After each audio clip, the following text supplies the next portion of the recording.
আসসালামু আলাইকুম ওয়া রাহমাতুল্লাহ। ইন্নাল হামদালিল্লাহি ওয়াহদাহু ওয়াসসালাতু ওয়াসসালামু আলা মান লা নাবিয়্যা বা'দা আম্মা বা'দ। আউযু বিল্লাহি মিনাশ শাইতানির রাজীম। বিসমিল্লাহির রাহমানির রাহিম। লা ইয়ানালাল্লাহু লুহুমুহা ওয়ালা দিমাউহা ওয়ালাকিন ইয়ানালুহুত তাকওয়া মিনকুম ইলা আখিরিল আয়া। প্রশংসা আল্লাহ সুবহানাহু ওয়া তাআলার জন্য, বলি আলহামদুলিল্লাহ। দুরূদ এবং সালাম বর্ষিত হোক নবী মুহাম্মদুর রাসূলুল্লাহ সাল্লাল্লাহু আলাইহি ওয়াসাল্লামের উপরে। সম্মানিত উপস্থিতি, সাতক্ষীরা দাওয়াত সেন্টার কর্তৃক আয়োজিত সাপ্তাহিক ধারাবাহিক দার্সের আজকের আলহামদুলিল্লাহ আমাদের শায়েখ আব্দুল্লাহ বিন এরশাদ হাফিজাহুল্লাহ তাআলা, উনি অত্যন্ত পবিত্র কোরআন থেকে খুব সুন্দর তাফসির উনি উপস্থাপন করেছেন আলহামদুলিল্লাহ। এ পর্যায়ে আমি আলোচনা করব পবিত্র কোরআন এবং সুন্নাহর আলোকে কোরবানির শিক্ষা।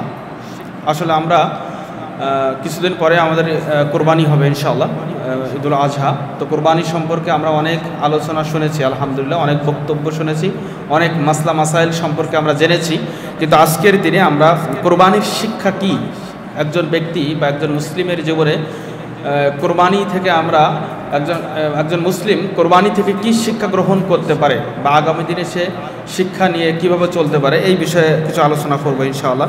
সম্মানিত উপস্থিতি, তো কোরবানির এই মাসে জিলহজ মাস, এটা অত্যন্ত গুরুত্বপূর্ণ মাস এবং জিলহজ মাসের এই প্রথম 10টা দিনের আল্লাহ রাব্বুল আলামিন কসম খেয়েছেন, ওয়াল ফজর ওয়া লায়ালিন আশর। তো আমি আপনাদেরকে যে কথা বলতে চাচ্ছি যে এই জিলহজ্জের প্রথম 10 দিনের গুরুত্ব বুঝতে হবে। কোরবানির গুরুত্ব বুঝতে গেলে আগে এই 10 দিনের তারিফ করতে হবে। তো ঠিক তেমনিভাবে এই 10 দিনের গুরুত্ব তো আছেই। আমরা তো চাঁদ ওঠার আগেই, আজকে হয়তো বা চাঁদ উঠেছে আলহামদুলিল্লাহ, তো নখ চুল এগুলো কর্তন করতে হবে, এটাও একটা ইবাদত, এটা সুন্নাহগত একটা ইবাদত। এবং আরাফার সিয়াম রাখা, এই 10 দিনের কম বেশি সিয়াম রাখা সাধ্য অনুযায়ী, এবং পারিপার্শ্বিক আরাফার সিয়াম রাখা, এটা এত অত্যন্ত গুরুত্বপূর্ণ। পৃথিবীতে যত নফল ইবাদত রয়েছে, পৃথিবীতে যত নফল সিয়াম রয়েছে, তন্মধ্যে গুরুত্বপূর্ণ একটি সিয়াম হচ্ছে আরাফার সিয়াম। কেননা আল্লাহ রাব্বুল আলামিন এই আরাফার দিনে অসংখ্য মানুষকে জাহান্নাম থেকে মুক্তি দিয়ে জান্নাতে প্রবেশ করান, যা অন্য অন্য দিনে এত বেশি সংখ্যক মানুষকে কখনো জাহান্নাম থেকে মুক্তি দেন না। তো এই দিনের সিয়াম সম্পর্কে রাসূল সাল্লাল্লাহু আলাইহি ওয়াসাল্লাম বলছেন, মুসলিম মিশকাতের একাধিক হাদিসের মধ্যে এসেছে যে রাসূল সাল্লাল্লাহু আলাইহি ওয়াসাল্লাম বলছেন, সিয়ামু ইয়াউমি আরাফা, আরাফার সিয়াম আহতাসিবু আলাল্লাহ, আমি আল্লাহর কাছে আশা রাখি। ভালো করে বুঝবেন, আপনি শব্দের দিকে একটু খেয়াল করুন।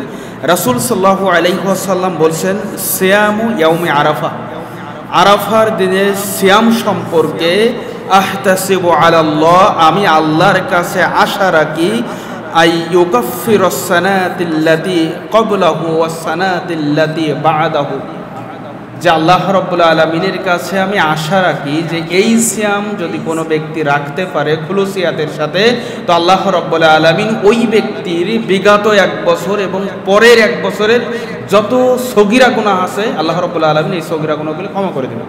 সুবহানাল্লাহ। তো আপনি একবার চিন্তা করুন, কুরবানি শুধুমাত্র কি কুরবানি, বরং আমাদেরকে 10টা দিন আল্লাহ রাব্বুল আলামিন এই কুরবানিকে উপলক্ষ করে আমাদেরকে উপহার দিচ্ছেন, হজের উপহার দিচ্ছে। হজের মতো একজন ইবাদত, হজের মতো এমন গুরুত্বপূর্ণ একটি ইবাদত উপহার দিচ্ছেন আল্লাহ রাব্বুল আলামিন। এই দিনের কিছু ইবাদত আমাদেরকে উপহার দিচ্ছেন, এই যে চুল নখগুলো কাটা থেকে কর্তন থেকে বিরত থাকা একটা ইবাদত। তো এই দিনে এমন একটি সিয়ামের কথা আল্লাহ রাব্বুল আলামিন বলেছেন রাসূল সাল্লাল্লাহু আলাইহি ওয়াসাল্লামের মাধ্যমে, যে এই সিয়াম একজন ব্যক্তির বিগত এবং আগত বছরের সগীরা গুনাহকে কাফারা মানে ক্ষমা করে দিবেন। সুবহানাল্লাহ। এর থেকে আর কি হতে পারে?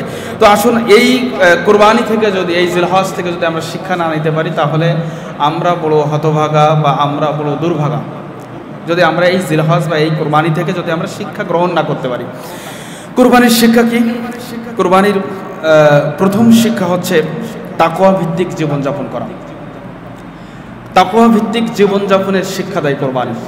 কোরবানি একজন মানুষের তাকওয়া ভিত্তিক জীবনযাপনের শিক্ষা দেয়। আল্লাহ রাব্বুল আলামিন পবিত্র কোরআনের সূরাতুল হজ 22 নম্বর সূরা 37 নম্বর আয়াতের মধ্যে বলেন, লা ইয়ানালুল্লাহু লুহুমুহা ওয়ালা দিমাউহা ওয়ালাকিন ইয়ানালুহুত তাকওয়া মিনকুম, যে তোমরা যে কোরবানি দাও, তোমরা যে নহর করো, তোমরা যে পশু কোরবানি দাও, এই কোরবানির গোশত, রক্ত, চামড়া এর কোনো কিছুই আমি আল্লাহ আমার কাছে পৌঁছে না, ওয়ালাকিন ইয়ানালুহুত তাকওয়া মিনকুম, বরং তোমাদের পক্ষ থেকে আমি আল্লাহ আমার কাছে আসে, সেটা হচ্ছে তোমাদের হৃদয়ে থাকা, জমিয়ে রাখা আল্লাহ ভীতিতা, তাকওয়া।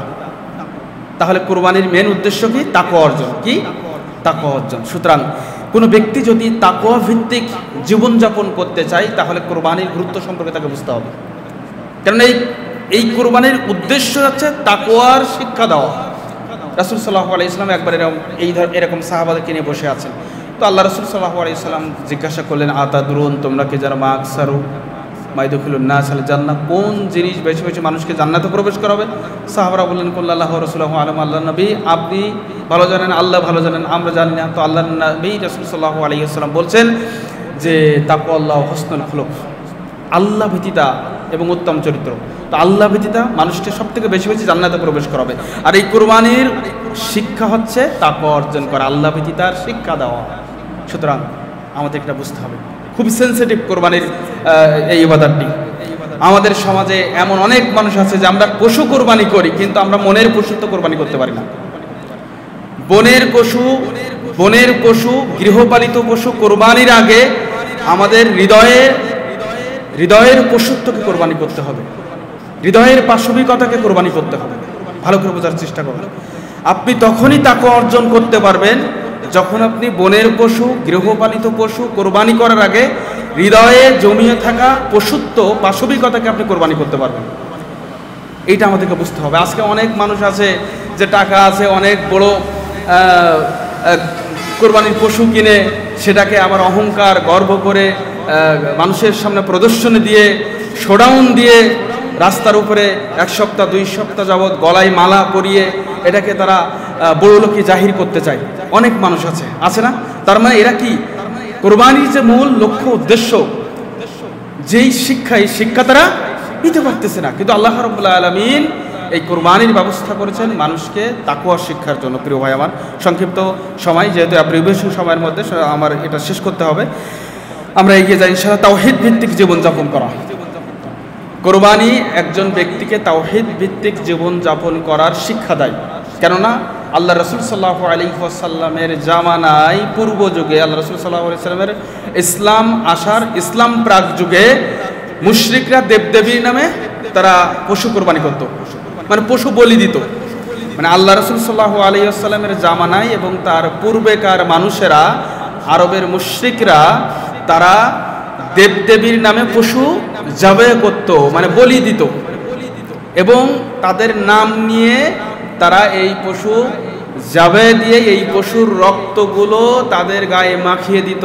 এমনকি তাফসীর ইবনে কাসিরে পাওয়া যায় যে দেয়ালে, কাবা ঘরের দেয়ালে এটা লেপন করে দিত, এই যে পশুর রক্তগুলো।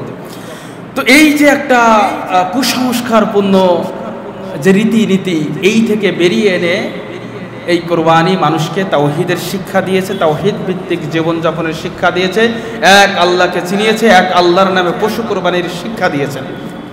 তৃতীয় নাম্বার যেই শিক্ষা, সেটা হচ্ছে একানিষ্ঠতা। এই যে বললাম, লা ইয়ানালুল্লাহু লুহুমুহা ওয়ালা দিমাউহা ওয়ালাকিন ইয়ানালুহুত তাকওয়া মিনকুম, যে কোরবানির গোশত, রক্ত এগুলো যায় না, আল্লাহ রাব্বুল আলামিনের কাছে একানিষ্ঠতা, তাকওয়া, আল্লাহ ব্যতীতা এটা পৌঁছে থাকে। তো একানিষ্ঠতার শিক্ষা দেয়, পূর্ণ আত্মসমর্পণের শিক্ষা দেয়। কোরবানি ব্যক্তির পূর্ণ আত্মসমর্পণের শিক্ষা দেয়। আত্মসমর্পণ করেনি ইব্রাহিম আলাইহিস সালাম 83 বছর, মতান্তরে 90 বছর বয়সে উনি সন্তানের জনক হয়েছেন। ওই সন্তান যখন 13 বছর, জানা যায় এরকম 12-13 বছর বয়সে যখন উপনীত হলো, তখন ইব্রাহিম আলাইহিস সালামকে আল্লাহ রাব্বুল আলামিন স্বপ্নের মাধ্যমে জানালেন যে তুমি তোমার পুত্রকে জবাই করো। ইয়া আবা তিফআল মা তু'মারু সাতাজিদুনি ইনশাআল্লাহ মিনাস সাবিরিন। আমরা এটা অনেক এই আয়াত সম্পর্কে জানি যে ইব্রাহিম আলাইহিস সালাম বললেন যে হে আমার পুত্র, আন্নি আযবাহুকা, আমি স্বপ্নে দেখতেছি যে আমি তোমাকে জবাই করতেছি, তোমার অভিমতটা কি, তোমার মতামতটা কি, আমাকে তুমি ব্যক্ত করো। তখন তিনি বললেন যে ইয়া আবাতি ফাল, আপনি যেটা স্বপ্ন দেখেছেন কর্মে বাস্তবায়ন করুন। তো এই যে আত্মসমর্পণ, বাবা যেমন আত্মসমর্পণ করছে আল্লাহর কাছে, সন্তানও ঠিক তেমনিভাবে আত্মসমর্পণ করছে।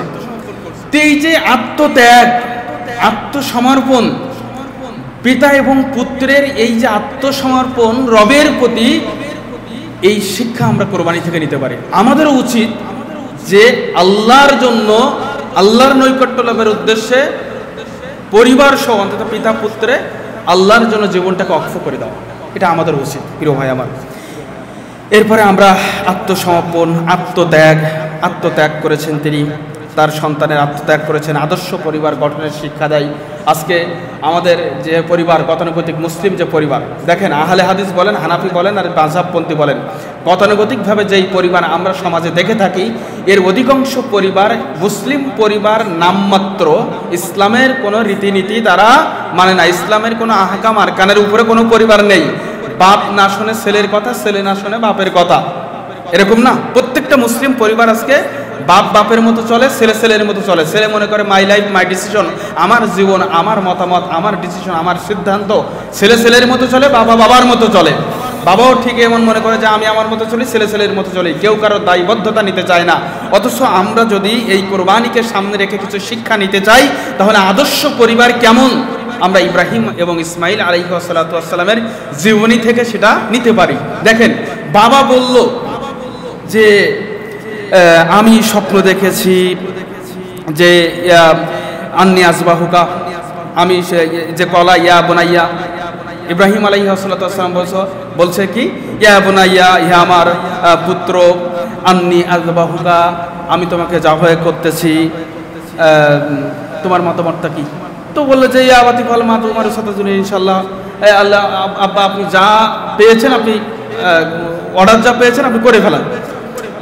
এই যে পিতা পুত্রের যে আত্মসমর্পণ, আত্মত্যাগ, যে সম্মান শ্রদ্ধা, যে বাবা স্বপ্ন দেখেছে, সন্তানকে স্বপ্নের ব্যাখ্যা দিচ্ছেন, বর্ণনা করছেন, তো সাথে সাথেই বলছেন ইয়া আবাতি ফাল, আপনি করে ফেলুন যেটা আপনি স্বপ্ন দেখেছেন। তো এই যে আদর্শ পরিবারের যে একটা শ্রদ্ধা সম্মান, এটা কিন্তু আমরা দেখতে পারি। সুতরাং এই কোরবানি থেকে আমরা আদর্শ পরিবার গঠনের শিক্ষা পেতে পারি। ভুলের জন্য তাওবা করা, আমরা একটা শিক্ষা নিতে পারি, ভুলের জন্য কি করা, তাওবা করা। হাবিল এবং কাবিল, আমরা এই ঘটনা জানি যে কাবিল হাবিলকে কি একটা পর্যায়ে সর্বশেষ হত্যা করে ফেলেছিল। তো একটা পর্যায়ে কাবিল যখন বুঝতে পারলো যে তার ভুল হয়েছে, তখন সে কি আল্লাহর কাছে তাওবা করেছিলেন, তার ভুল স্বীকার করেছিলেন। তো মানুষের ভুল হবে, এই ভুল থেকে তাওবা করতে হবে, ফিরে আসতে হবে। এটার একটা এই শিক্ষা আমরা এই কোরবানি থেকে পেতে পারি প্রিয় ভাই আমার। আর একটা শিক্ষা আমরা পেতে পারি, সেটা হচ্ছে মৃত্যুর দুয়ারে দাঁড়িয়ে দাওয়াতি কাজ করা।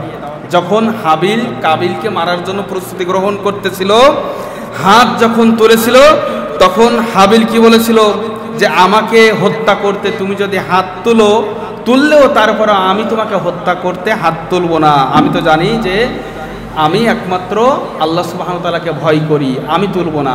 তো এই যে আল্লাহর এই যে বাণীটা পৌঁছে দেওয়া, এই যে দাওয়াতি কাজ করা, মৃত্যুর মুখোমুখি দাঁড়িয়েও ধৈর্য ধারণ করা এবং দাওয়াত পৌঁছে দেওয়া, এটা আমরা শিক্ষা গ্রহণ করতে পারি। আল্লাহর নৈকট্য সান্নিধ্য, কোরবানি এমন একটি ইবাদত যার মাধ্যমে আল্লাহর পূর্ণ নৈকট্য এবং সান্নিধ্য লাভ করা যায়, আল্লাহর প্রিয় ভজন এবং প্রিয় পাত্র হওয়া যায় এই কোরবানির মাধ্যমে। সুতরাং এটা একটি অন্যতম ইবাদত যার মাধ্যমে আমরা আল্লাহকে পেতে পারি।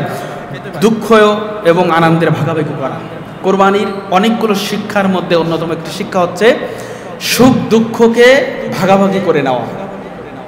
আমি একটু কষ্টে আছি, আমার কোরবানি দেওয়ার সামর্থ্য নেই, আমার অন্য একজন ভাইয়ের সামর্থ্য রয়েছে, আলহামদুলিল্লাহ উনি জবাই করে একেবারে আদরের সাথে আলহামদুলিল্লাহ আমাকে প্রোভাইড করতেছে, আমাকে গোস্ত দিচ্ছে, আমার বাড়ি পৌঁছে দিচ্ছে, আমি খাচ্ছি।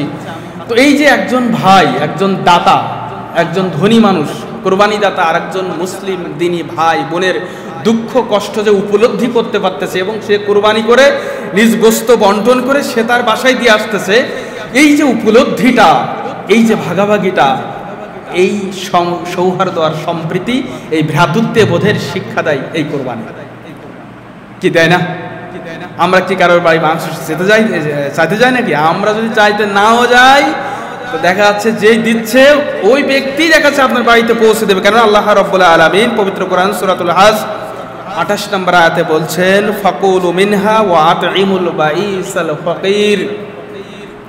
বুঝতে পারছেন? ফাকুলু মিনহা, তুমি যেটা জবাই করেছো আল্লাহর জন্য তুমি তা থেকে খাও, ওয়া আতইমুল বাইসাল ফাকির, এবং তোমরা ফকির মিসকিন অভাবীদেরকে বিলিয়ে দাও। সুতরাং আমরা থলে নিয়ে প্যাকেট নিয়ে তাদের কাছে যাব না, না গেলে হবে কেন? আপনি ঈদের দিন মুসলিম বিশ্ব একটা আনন্দের দিন, মুসলিমদের আনন্দের দিন, ঈদের দিন মুসলিমদের আনন্দের দিন। পৃথিবীতে দুটি উৎসব মুসলিমদের, একটা হচ্ছে ঈদুল ফিতর, একটা হচ্ছে ঈদুল আজহা। তো এই দুইটা ঈদ মুসলিমদের আনন্দের দিন। কেন আপনি ঈদুল আজহার দিনে, কোরবানির দিনে গোস্ত নেওয়ার জন্য ছোটাছুটি করবেন, মানুষের প্রাচীর কেন ডিঙ্গাবেন? কেন? সে যদি কোরবানি দেয় আর যদি সে আল্লাহর জন্য দেয়, খুলুসিয়াতের সাথে দেয়, আল্লাহর নৈকট্য লাভের জন্য দেয়, ওই ব্যক্তি কুরবানি দিয়ে গোস্ত ভাগাভাগি করে ও আপনাকে খুঁজে নেবে যে আমার ওই ভাইটা কুরবানি দেয়নি, আমার আল্লাহর সন্তুষ্টি অর্জন করা অত্যন্ত জরুরি, আল্লাহর নৈকট্য লাভ করা অত্যন্ত জরুরি, আপনার কাছে পৌঁছে দেবে। সুতরাং আমরা এই বেহাল্লাপনা, এই অশ্লীলতা, এই অপসংস্কৃতি, এই লজ্জাকর পরিস্থিতি আমরা তৈরি করবো না যে কোরবানি দাতার বাড়িতে গিয়ে আমরা একেবারে তার মানে গেটের কাছে গিয়ে ভিড় জমানো বা তার বাড়িতে গিয়ে ভিড় জমানো, এই অহেতুক কাজ আমরা করবো না ইনশাআল্লাহ। প্রিয় ভাই আমার, এইগুলো আজকের বক্তব্যের বিষয় ছিল যে কোরবানি থেকে আমরা কি শিক্ষা গ্রহণ করতে পারি ইনশাআল্লাহ। আল্লাহ সুবহানাহু ওয়া তাআলা আমাদের কোরবানির মাসলা মাসাইল সম্পর্কে যতটুকু আলোচনা শোনার তৌফিক দান করেছেন, প্রত্যেকটি আলোচনার উপরে, কথার উপরে আমাদেরকে যথাযথভাবে আমল করার তৌফিক দান করুন। আল্লাহুম্মা আমিন। আকুলু কওলি হাযা ওয়া আস্তাগফিরুল্লাহ লি ওয়া লাকুম। আসসালামু আলাইকুম ওয়া রাহমাতুল্লাহি ওয়া বারাকাতুহু।